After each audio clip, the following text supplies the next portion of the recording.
it's great to have you on, man. It's been what we've been trying to. You were in Africa, right?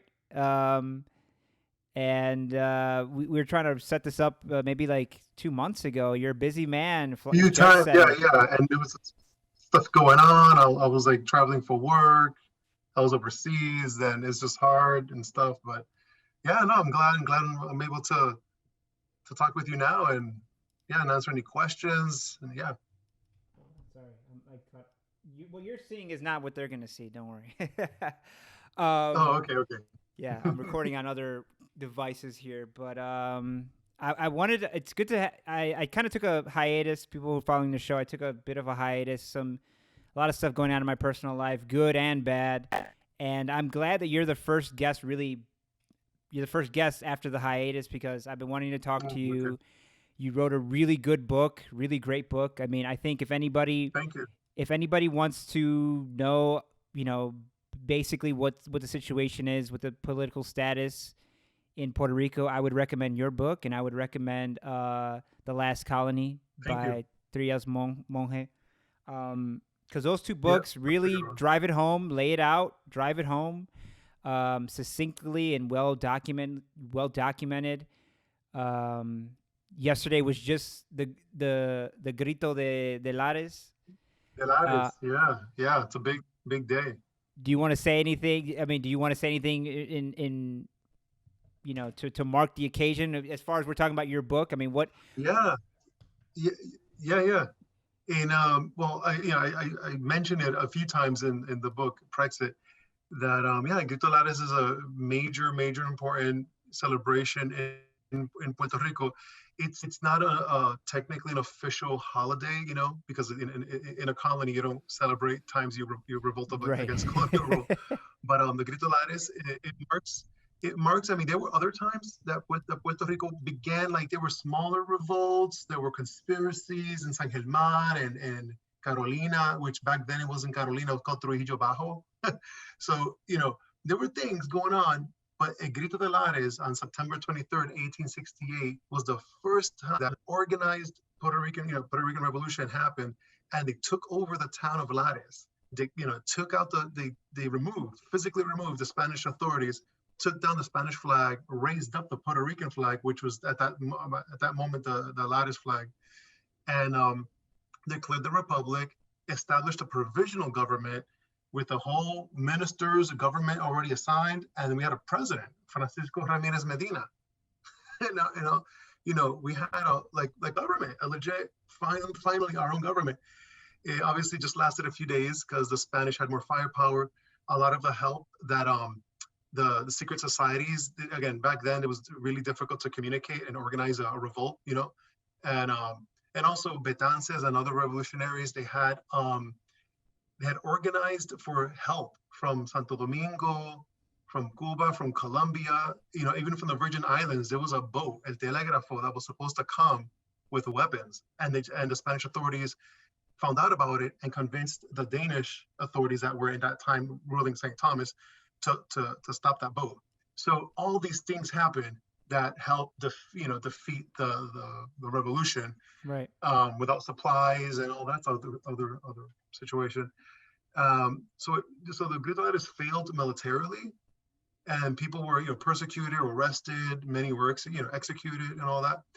But it did mark a moment where Spain had to, Spain was like, oh crap, we have to pay attention to what's happening in Puerto Rico and not just keep ignoring them. And so, there was an amnesty eventually for the people that participated in Lares. And then the Lares revolt, revolution also then led to reforms. And one of those reforms actually turned out to be the abolition of slavery in Right. 1873. That was one of the demands that the Puerto Rican Republic wanted, And in a way, wanted it to kind do. of leads to the Charter of Autonomy in 1897, right? Yep, exactly. I mean, it was kind of already too late. I mean, maybe Yeah. if Spain would have done that 10 years before, it would have been a lot different situation. But it's kind of like, oh crap, we're gonna lose the colony. Let's give them some autonomy, and we had it. We had a Puerto Rican parliament, Casa de, Cámara de Delegado and the Parlamento, and some control over, some actual autonomy. It was still part of, technically with Spain, but it was a lot more Right. autonomy. And ironically, I mean, people try to like downplay, that was nothing. And, it wasn't perfect. Of course, it's still connected with Spain. But Puerto Rico in 1897 had more autonomy with Spain in that moment than right now. Yeah. And that's the irony of it. It's like, because back then Puerto Rico had international trade. Puerto Rico could go into economic treaties with, and trade with other countries. We had the Puerto Rican peso. We had our own currency, and that was in 1897, 97 and 98, and the invasion happened, and all that was discarded, abolished, start over. Yeah. Yeah, that's the crazy thing about, I mean, just the peso part is like, they come, not only does America come in and make Puerto Rico less free under American rule than it is under a Spanish monarchy, right? A Catholic monarchy. The year after, Exactly. Spanish hurricane monarchy, comes yeah. in and wipes out the crops, and then the year after that, the America devalues the peso by what, 40% or I something think like that. 40%. 40%, yeah. So that is Yeah. direct colonial destruction of a local native economy, right? Yeah. I mean, imagine overnight, if you had money, you just lost 40% of your wealth. Well, Just I invest in Bitcoin, so anybody who invests in crypto or anything like that has seen more than 40% in a night disappear. Oh, geez, take care. Oh man, yeah, But yeah. yeah, I mean So that's yeah, the and peso was devalued, and then eventually just abolished and exchanged with the U.S. dollar. But then that devaluation really destroyed a lot of people's finances, especially right. some landowners. And there was nowhere else to go but the American Colonial Bank. Yeah, the American that was the actual name. Like, people who are listening, watching, anybody listening, watching, that he's not talking about, he's not being descriptive. American Colonial Bank. That was the name of the bank. The name, yeah. This time was the time when it was kind of cool for Yeah. world powers to have colonies. It was like, yeah, we have colonies. Spain, France, Germany, everyone has colonies, and the U.S. wanted to be up in that boys club, and that we have colonies club. And back in those times, it was great to have colonies. It made you feel like a big power. You're strong. You have colonies. You rule other people. Makes you feel big and bad. And then sometime in I think, was it the 1915, 20s, where colony wasn't the appropriate word anymore. Mm. It was, some people were like, hey, we can't be, USA, democracy, and have colonies. Yeah. So instead of decolonizing, they just changed the terminology. Yeah. Yeah, that's what World War I got rid of, right? So Is then like that's when the word territory or possession started being used more. that's what World War I got rid of is empire, right? The word empire World War I got rid of empire. Yeah, the empires that lost. That Ottoman, right? That was the key. Yeah, yeah. Woodrow Wilson was very, the freedoms of man and self-determination, not for the U.S. or Britain, but for Germany, Austria-Hungary, and all those other ones. Yeah, yeah. But yeah, I mean, they just started using the term territory and possession because that just it made Americans feel better about owning a whole occupied nation. Especially if you're the country that talks about democracy in the world and freedom. I like to make the comparison. It's almost like, imagine you go into someone's house, right? And you notice that they have a slave. I mean, would you say something about it? Right. You some people would say, is that a servant over there? They wouldn't say slave. They wouldn't say the word slave, Yeah. Exactly. Then no, and then what makes it even worse, imagine that friend of yours who has a slave that is an abolitionist, like as a total like person who talks about ending slavery and all that. And then they have a slave, right? And then when you bring it up to them, hey, what the hell are you doing? Oh, no. That's not a slave. That's a permanent unpaid employee. Well, and that makes them feel okay because they just changed the term. It's a euphemism for it. and they sleep well at night. They're cool because they have a permanent unpaid employee. It's fine. You know, they just don't want to call it a slave. Just Yeah. like some countries, we know that what we're referring to, doesn't like to refer to their territories as colonies. Yeah. In no, I mean, I would be shocked if there is a actual legal document in the U.S. government today, 2021, that refers to the territories as colonies. They don't like to use that word at all. No, exactly. And it's because of our history, right? America's history. America was Mm-hmm. colonies, and so we know what that means. It's part of our ethos, Mm-hmm. our myth, our national myth that we are anti-colonial. And but it's weird how those euphemisms work though. And Orwell pointed that out, right? In Yeah. Politics in the English Language, everybody should read that book, that essay. It's not even a book; it's an essay. It'll take you no more than an hour. It shouldn't take you more than 30 minutes to read that essay. And it talks about how you got to watch out for politicians because they use euphemisms like Yeah. unincorporated territory, which means, and if you don't know what a euphemism is, you don't know, you don't see that or hear it and think colony right away. Some people think, oh no, it's a territory. Yeah. You still hear statehooders arguing with you. We're not a colony. We're unincorporated. We're about to be a state. We're on our way to statehood. No, you're not. You're a Uh, colony. no, no, listen. The whole incorporated, unincorporated. Let me just explain that right there, for because that confuses a lot of people. All right, even people who are very educated on this subject, they still are with that situation. So before, the insular cases, and there's a bunch of cases. The main one is Balzac and Bidwell. They Before that, all right. Anytime the U.S. took over a territory in the North America, it was intended at some point to be a state. That was Right. the normal. As soon as there was enough. Now here, obviously, you won't hear this in your high school class, but as soon as there was enough white people in the territory, then slowly it would become a state. And this happened. I mean, once the 13 colonies became states, when they started expanding the Northwest, I'm like from Illinois, so yeah, Louisiana Illinois Purchase, the was Northwest. Illinois territory. Then it became a state. Exactly, Northwest territory. Then exactly. became Well, yeah. you keep the key in those times is you keep it a territory until enough Anglo-Saxon and white Americans, whatever term you want to use, were there, establish themselves there, control the economy, have enough people, then those people, not the African Americans or the natives, those people, the white people, then they want statehood and they'll get it. That was the norm. That was you keep, the demography keeps changing and taking over. Like for example, when New Mexico was taken over, yeah, and Texas and all these other states, they didn't become states right away. No, they waited for the white Americans to take over. I mean, physically, not just like politically, but they're there, and then like they took over the politics, like the economics, and once they have control of that, then it's okay to be admitted as a state.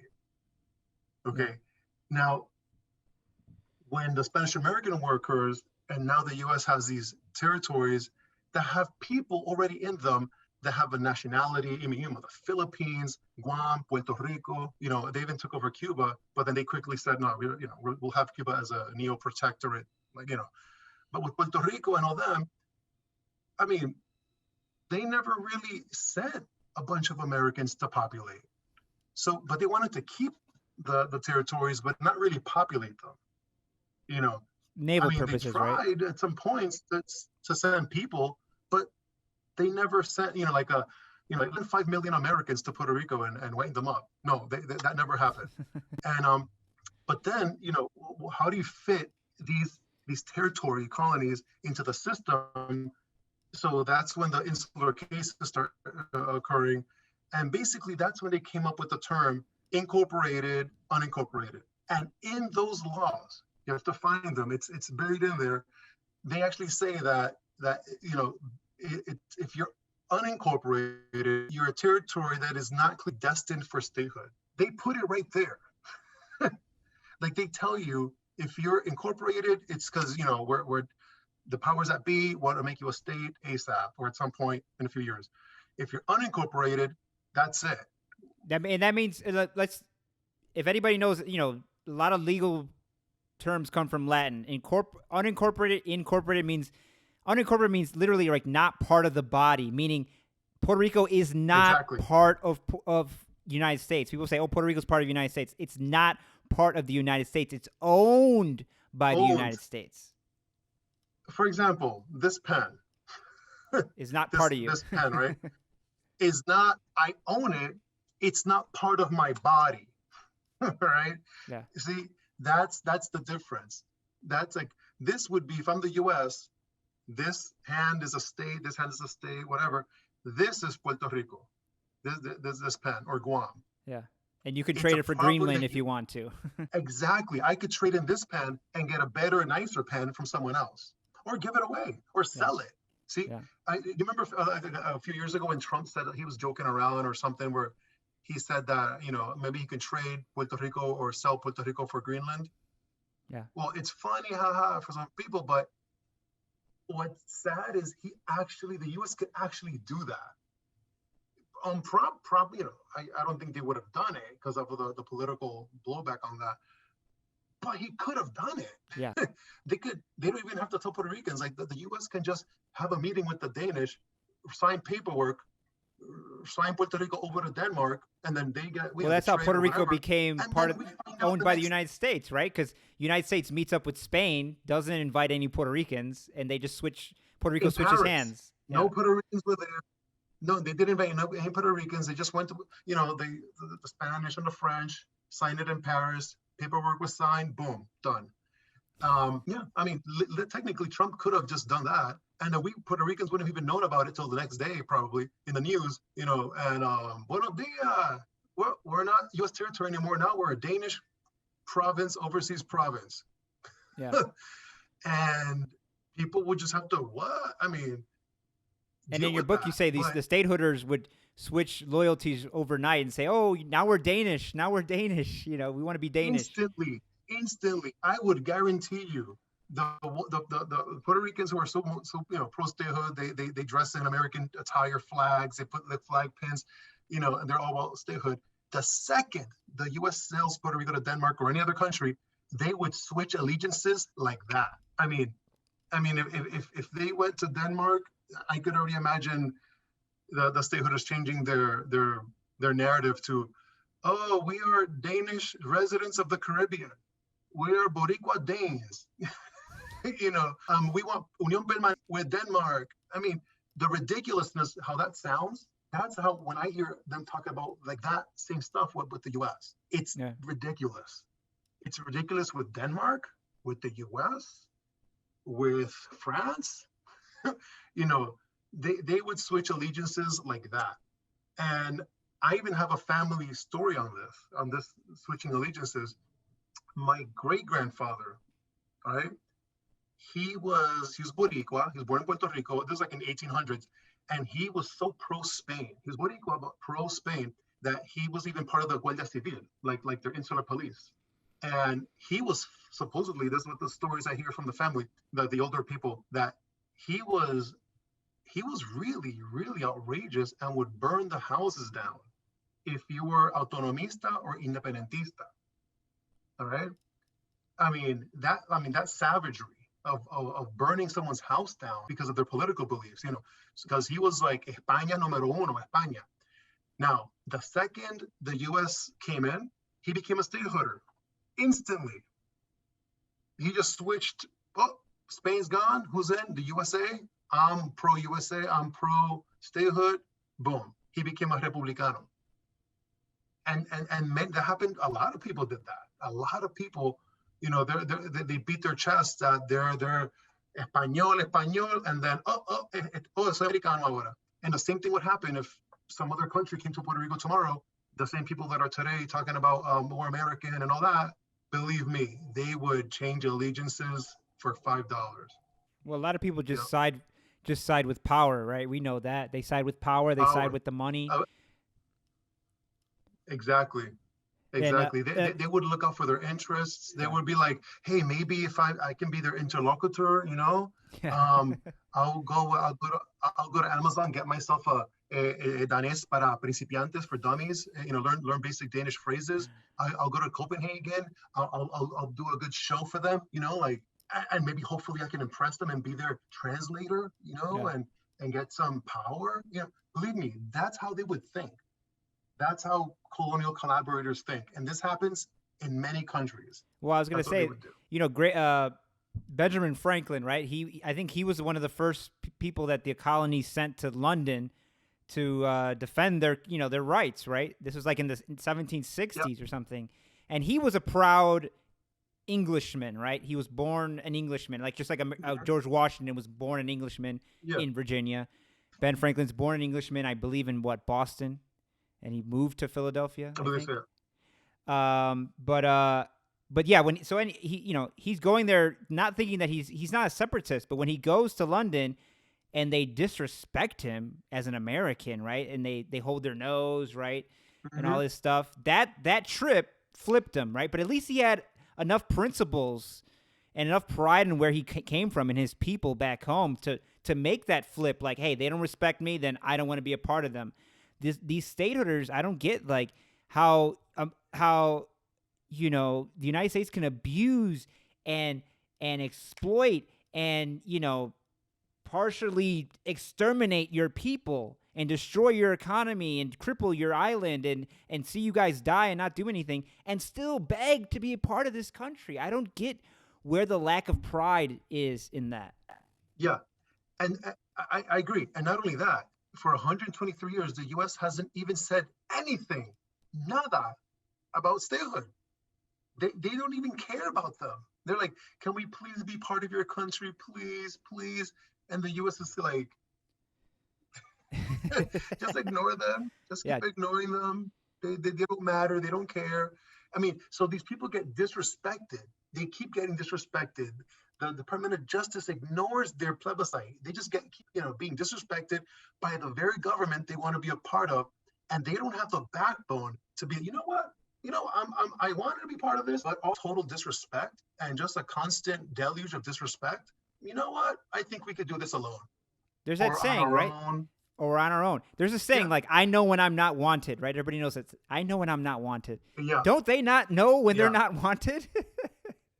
You know what I mean? Well, that's when you think so low of yourself, when you think that you're sadly, this is really sad for me to even say, but there are so many stateholders that believe that they're inferior, that they're not even basic human enough to be to have their own country. They've been colonized, indoctrinated to think that they're less.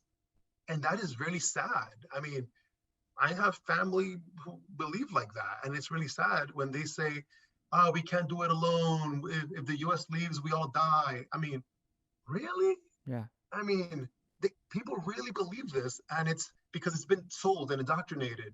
And that feeling that you're not worthy enough to be free.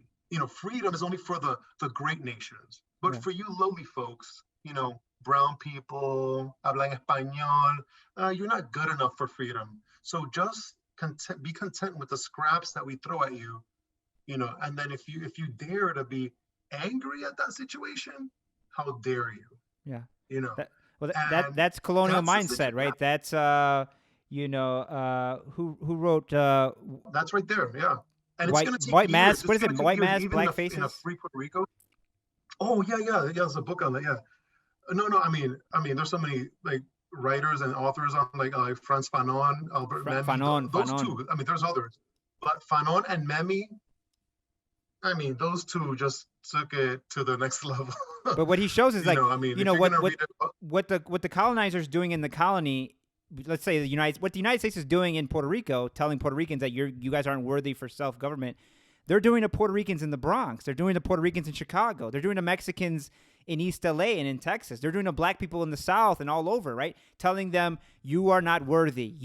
We're going to oppress you, and be lucky that we're here to oppress you and you're not left to your own devices. Yeah. Exactly. Yeah. Exactly. No, I mean, and that's not just happening now. That's historical. There's a historical record on that goes back a long time. That's not just like 10 years ago. That's a long time. Where does the the drive, the interest in studying Puerto Rico start for you? Yeah, no, I remember growing up when I was a kid, I had no idea about any of this. I mean, nada. I mean, really, totally ignorant about any of this Where were you born? political stuff. I was born in Puerto Rico, but then at the age of 4, my parents literally immigrated to the United States in New York. San Juan? What part of Puerto And Rico? yeah, from Rio Piedras. Yeah, I was born in Rio Piedras, and yeah, and then we're living there for until I was 4. Then we moved to New York City, and again, as a little kid, my parents weren't talking to me about politica. Yeah, I mean, I of course I knew about Puerto Rico, and that was it. But Right. I just knew my family, Puerto Rico, the food, my Yeah. primos, Yeah. that type of stuff. Okay. Then later in life, even in elementary school age, in the U.S., I knew I was Puerto Rican, but I began to notice the difference of, like, oh, you're Puerto Rican? You begin to see that. And I began to internalize that because no one was there to tell me anything else. No one was like, hey, do you know about Albizu? No one, no one was there to say that. So I just kind of put up with all that crap in schools, but, oh, you're the Puerto Rican guy? That type of stuff. And then in high school is when I began to, actually, no, before that, my first awakening moment was I was actually in summer vacation in Puerto Rico. I think this would be like 1988 or 89. Yeah, so in the 80s, yeah. And I was in Puerto Rico with my family, and I was in my uncle's house, and I was there with my aunt, playing with the cousins and all that. And he just came, Tio Nestor.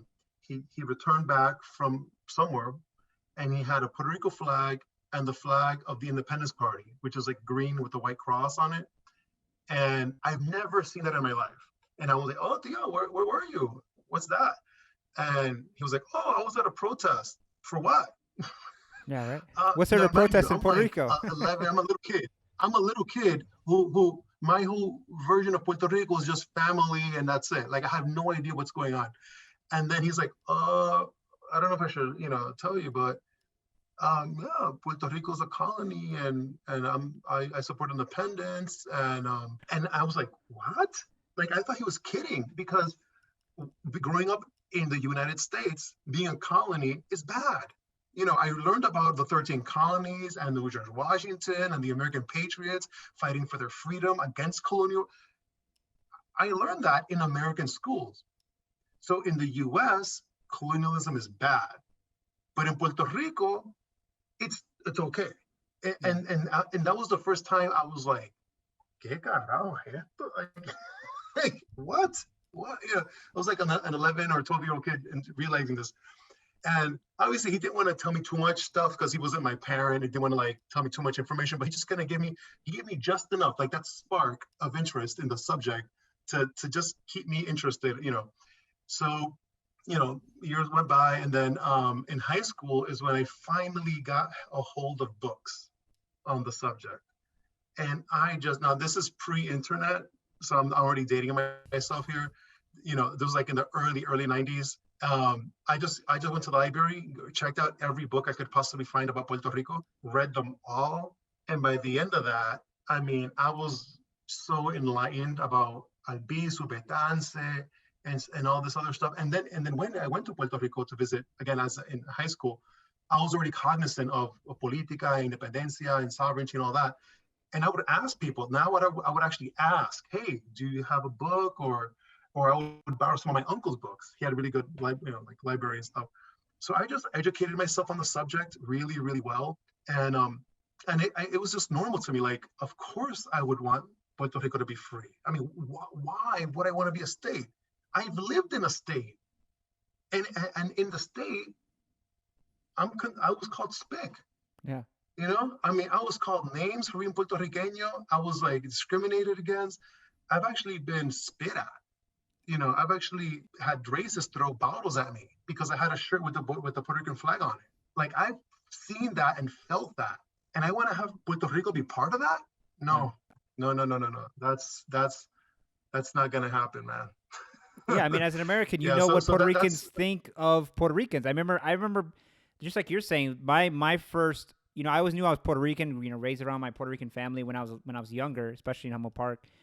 But like I remember being around other people who were non-Puerto Rican, and the joke was, oh, watch your wallet. Oh, do you have a switchblade? Do you have a knife on you? Blah blah blah. That was like an early. Yeah, I remember that as a kid, and I was like, oh, Puerto Ricans are criminals, I guess. Like I get, I don't know, I don't. exactly. You're a kid. You just swallow what people tell you, even about yourself, about your own people.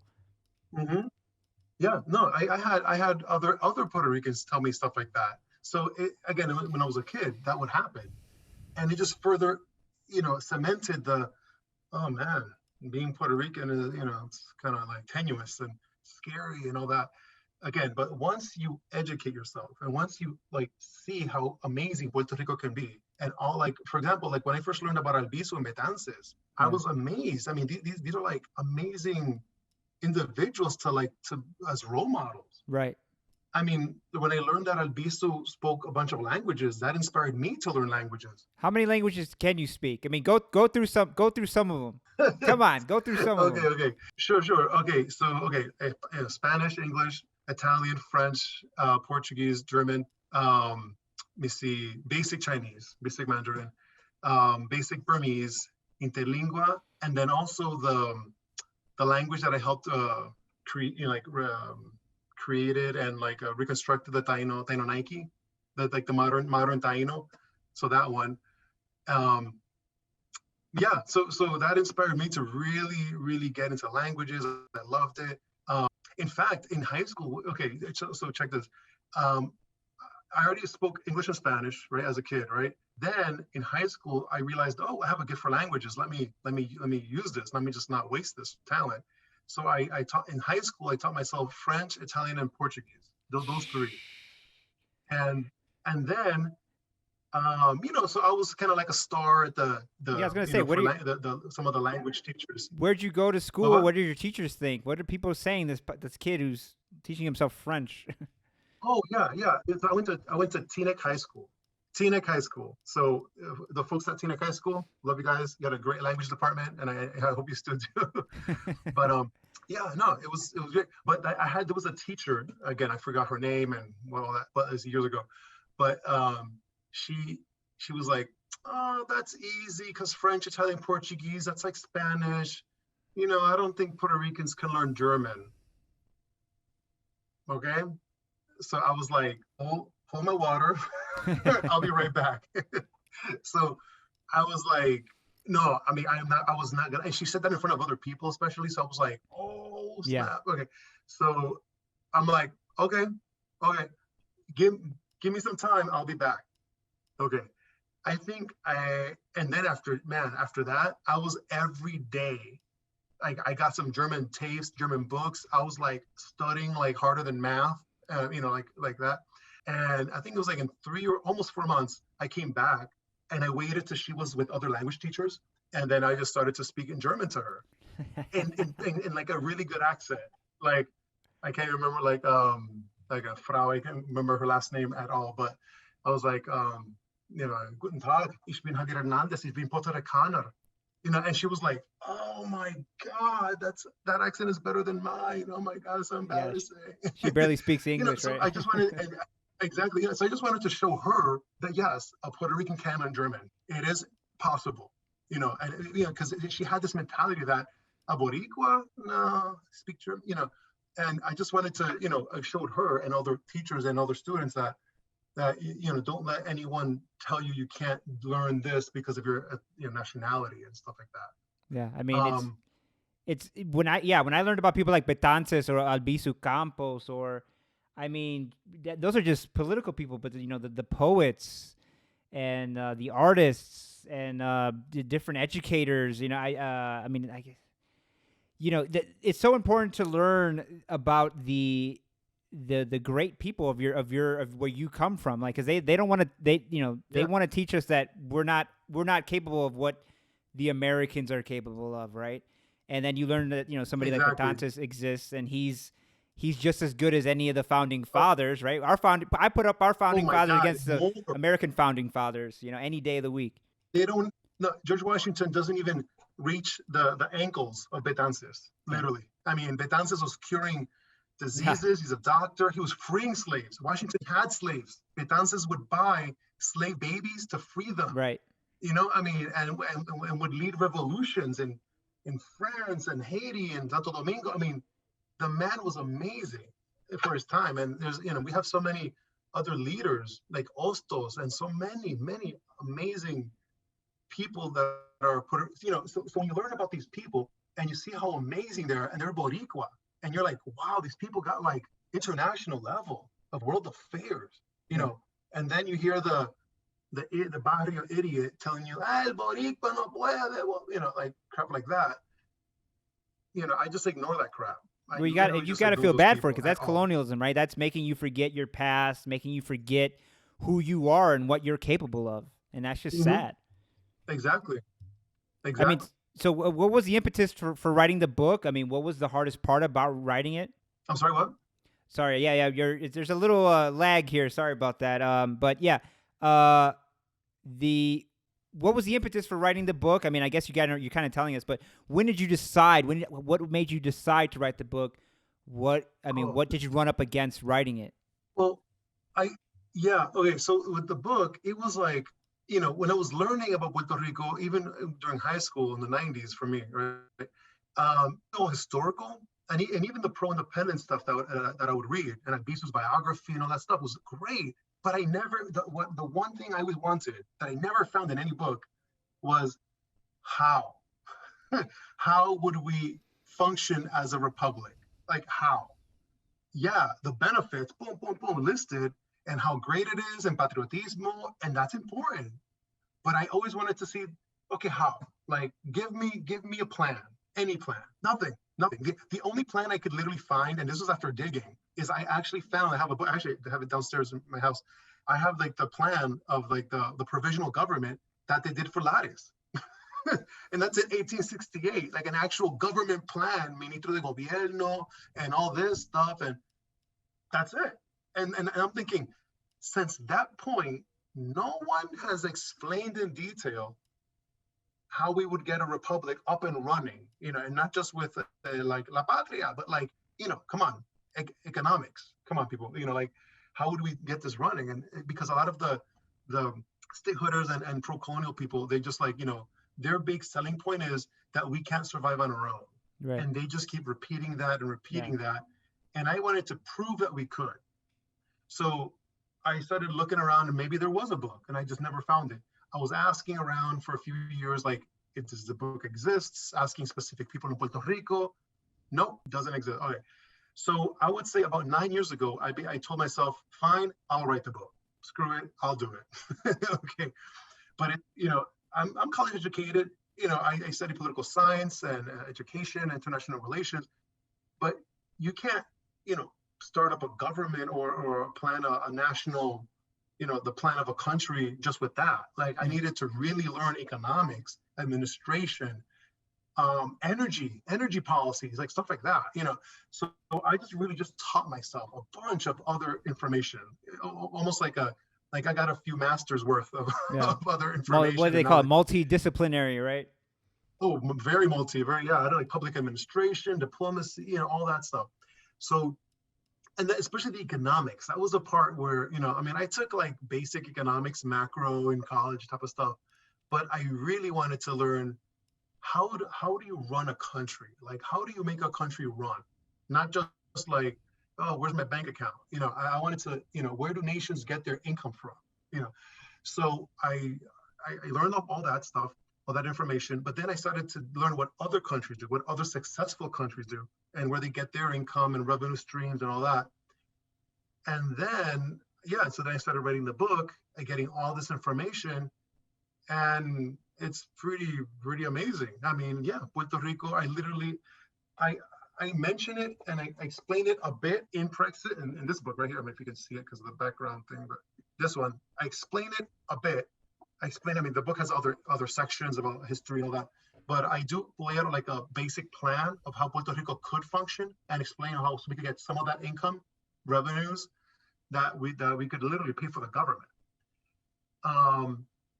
But once I published it, the book did very well. But once it was published, I realized that economics section needed to be more, but I already had published a book. So I'm writing another book now. I'm almost finished with it. And it's going into in depth about the economics, like the National Economic Plan. And I literally lay out how Puerto Rico could not just, like survive, like haphazardly survive economically. No, I literally lay out how Puerto Rico could become like an economic powerhouse in the Caribbean. I mean, like for example, the budget for the Commonwealth is about $9 billion, right? That's a lot of money. If Puerto Rico had its own customs authority, aduana, right? And I did the math on with everything that came into Puerto Rico or was sold, that came from outside into Puerto Rico as an import or a service, right?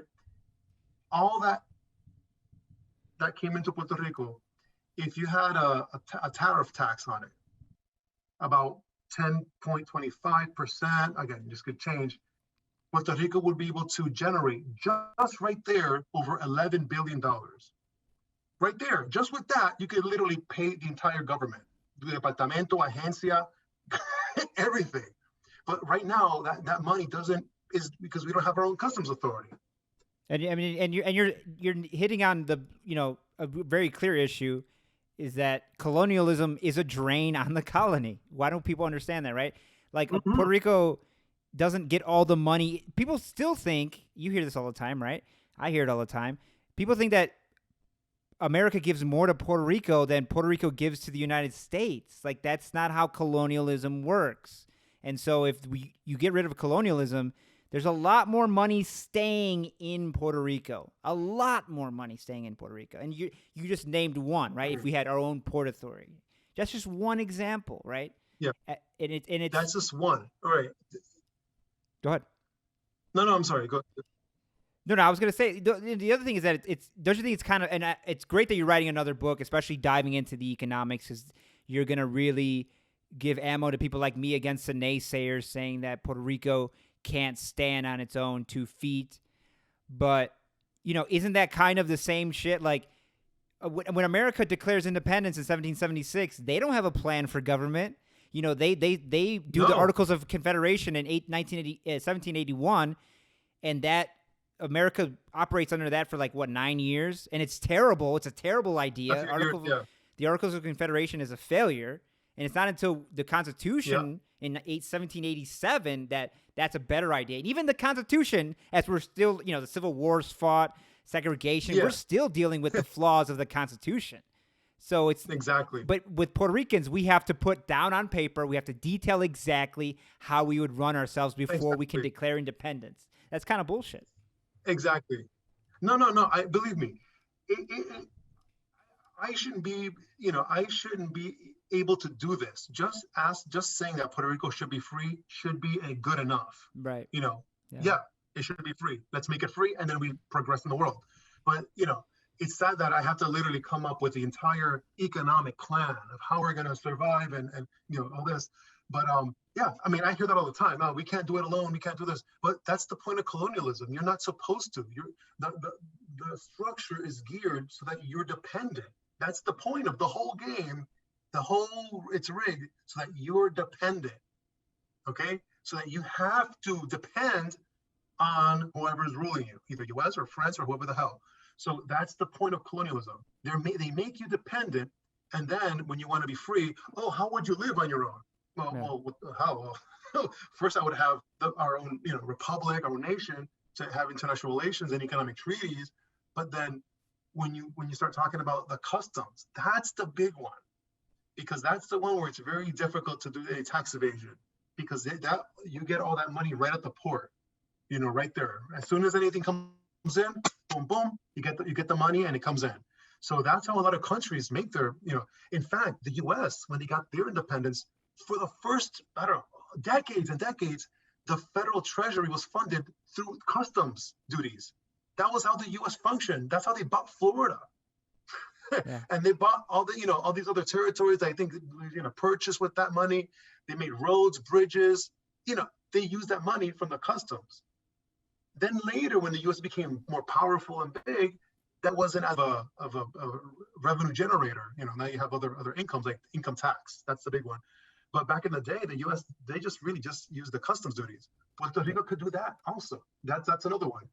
And I mean, and in the book that's going to come out, I outline a bunch of other ways.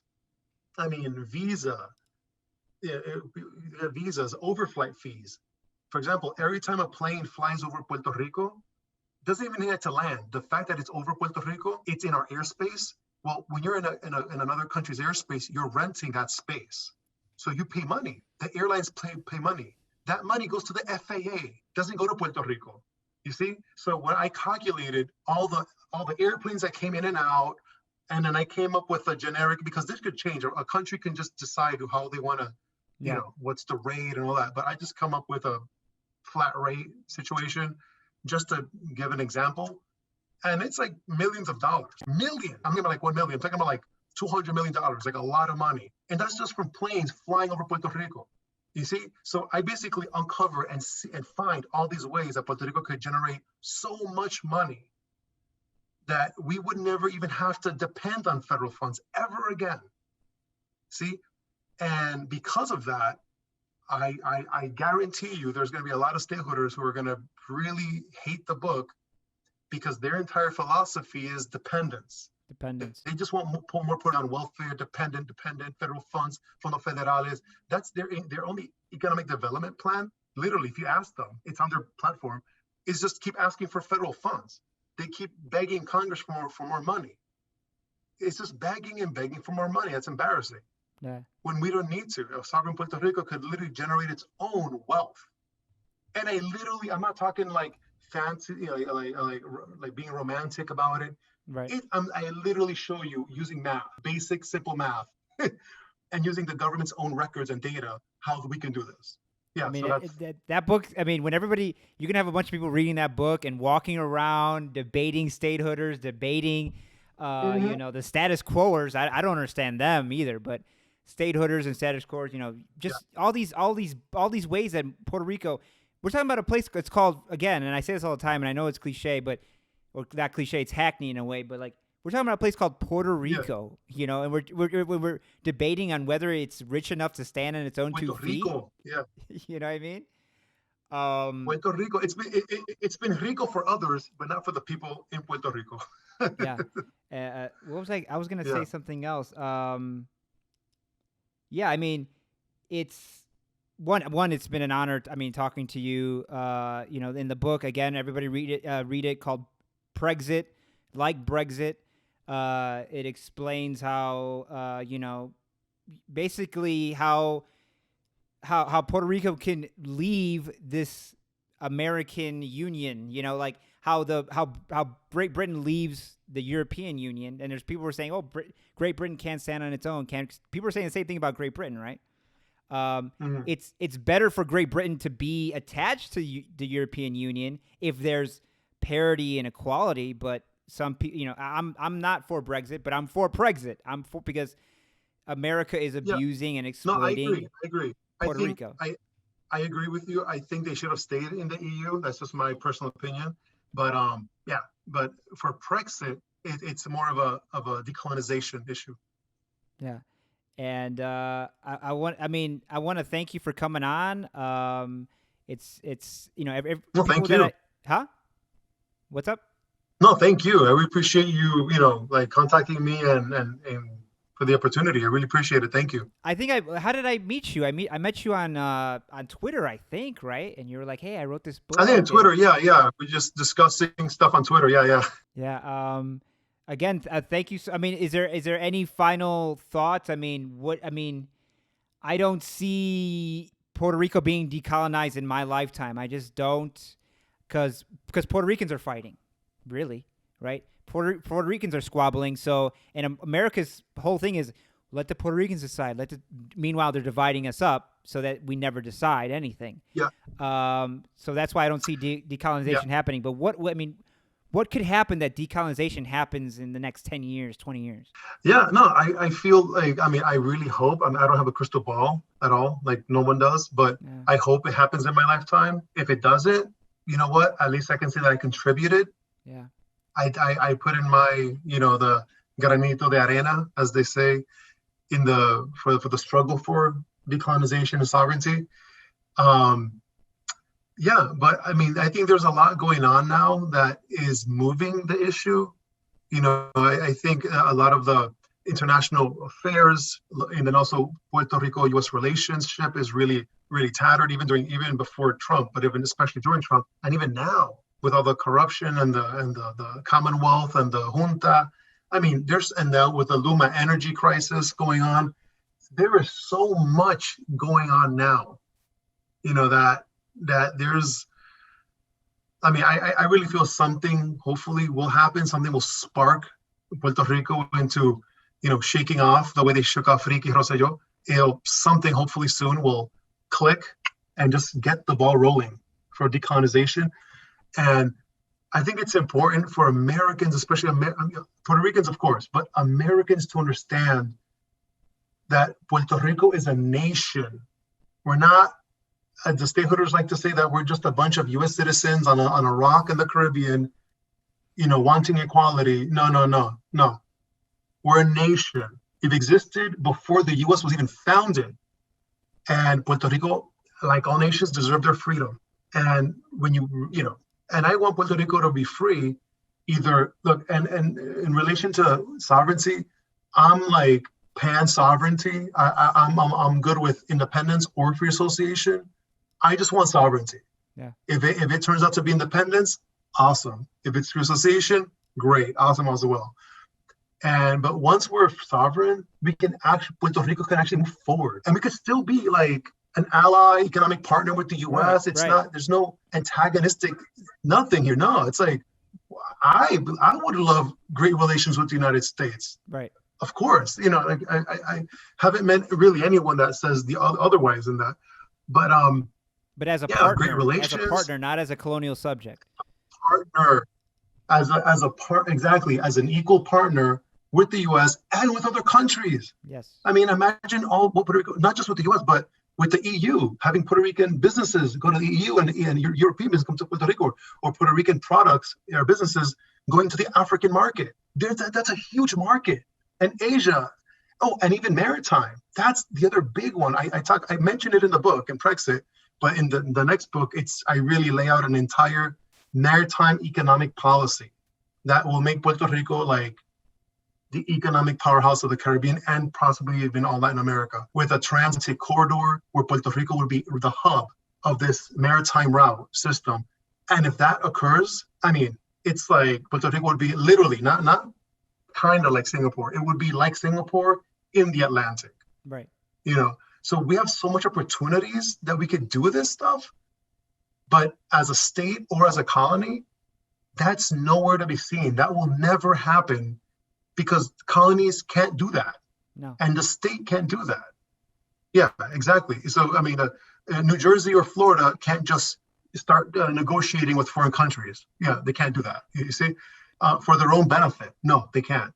So that's what I would like to, tell people, and to Puerto Ricans who are watching this, please understand that, we have a great and beautiful nation. So Puerto Rico is amazing. There's only one Puerto Rico in the whole world.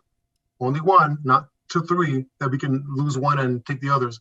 There's only one Puerto Rico. And for the people who sadly, they think that if they really believe they're American, good for you. There are 50 states, but there's one Puerto Rico. Yeah. And I really believe that most Puerto Ricans love Puerto Rico and would love to see it free. They're just held back because of all those years of being told we can't do it.